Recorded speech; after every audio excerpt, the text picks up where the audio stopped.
سورۃ البقرہ آیت نمبر 74 کی تلاوت، ترجمہ اور تفسیر۔ اعوذ باللہ من الشیطان الرجیم، بسم اللہ الرحمن الرحیم۔ ثم قست قلوبكم من بعد ذلك فهي كالحجارة أو أشد قسوة وَإِنَّ مِنَ الْحِجَارَةِ لَمَا يَتَفَجَّرُ مِنْهُ الْأَنْهَارُ وَإِنَّ مِنْهَا لَمَا يَشَقَّقُ فَيَخْرُجُ مِنْهُ الْمَاءُ وَإِنَّ مِنْهَا لَمَا يَهْبِطُ مِنْ خَشْيَةِ اللَّهِ وَمَا اللَّهُ بِغَافِلٍ عَمَّا تَعْمَلُونَ۔ ترجمہ: پھر اس کے بعد تمہارے دل سخت ہو گئے تو وہ پتھروں کی طرح ہیں، بلکہ ان سے بھی زیادہ سخت ہیں، اور پتھروں میں تو کچھ وہ ہیں جن سے ندیاں بہہ نکلتی ہیں، اور کچھ وہ ہیں کہ جب پھٹ جاتے ہیں تو ان سے پانی نکلتا ہے، اور کچھ وہ ہیں جو اللہ کے ڈر سے گر پڑتے ہیں، اور اللہ تمہارے اعمال سے ہرگز بے خبر نہیں۔ سورۃ البقرہ آیت نمبر 74 کی تفسیر۔ ثم قست قلوبکم، پھر تمہارے دل سخت ہو گئے۔ اس آیت کی ایک تفسیر یہ ہے کہ حضور پر نور صلی اللہ تعالیٰ علیہ وآلہ وسلم کے زمانے میں موجود یہودیوں کو مخاطب کر کے فرمایا گیا کہ اپنے آباء و اجداد کے عبرت انگیز واقعات سننے کے بعد تمہارے دل حق بات کو قبول کرنے کے معاملے میں سخت ہو گئے، اور وہ شدت و سختی میں پتھروں کی طرح ہیں، بلکہ ان سے بھی زیادہ سخت ہیں، کیونکہ پتھر بھی اثر قبول کرتے ہیں کہ کچھ پتھروں سے ندیاں بہہ نکلتی ہیں، اور کچھ ایسے ہیں کہ جب پھٹ جاتے ہیں تو ان سے پانی نکلتا ہے،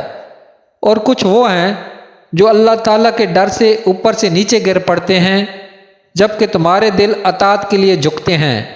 نہ نرم ہوتے ہیں، نہ اللہ تعالیٰ سے ڈرتے ہیں، اور نہ ہی وہ کام کرتے ہیں جس کا انہیں حکم دیا جاتا ہے۔ اور یاد رکھو کہ اللہ تعالیٰ تمہارے اعمال سے ہرگز بے خبر نہیں، بلکہ وہ تمہیں ایک خاص وقت تک کے لیے مہلت دے رہا ہے۔ دوسری تفسیر یہ ہے کہ اس آیت میں بنی اسرائیل کے وہ لوگ مراد ہیں جو حضرت موسیٰ علیہ السلام کے زمانے میں موجود تھے۔ ان کے بارے میں فرمایا گیا کہ بڑی بڑی نشانیاں اور حضرت موسیٰ علیہ السلام کے معجزات دیکھ کر بھی انہوں نے عبرت حاصل نہ کی۔ ان کے دل پتھروں کی طرح ہو گئے، بلکہ ان سے بھی زیادہ سخت، کیونکہ پتھر بھی اثر قبول کرتے ہیں کہ ان میں سے کسی سے ندیاں بہہ نکلتی ہیں، کوئی پتھر پھٹ جاتا ہے تو اس سے پانی بہتا ہے، اور کوئی خوف الہی سے گر جاتا ہے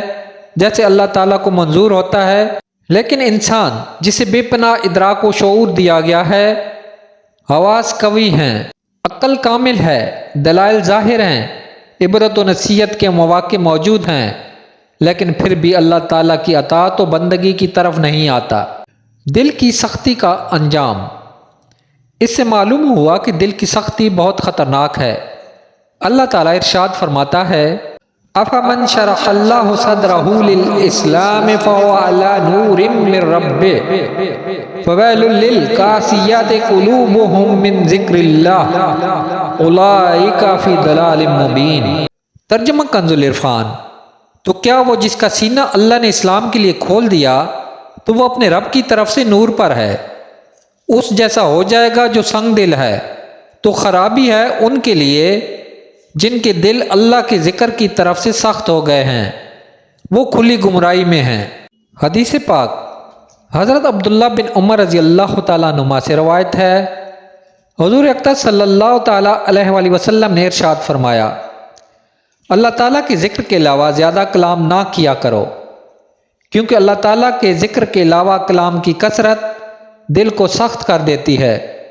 اور لوگوں میں اللہ تعالیٰ سے سب سے زیادہ دور وہ شخص ہوتا ہے جس کا دل سخت ہو۔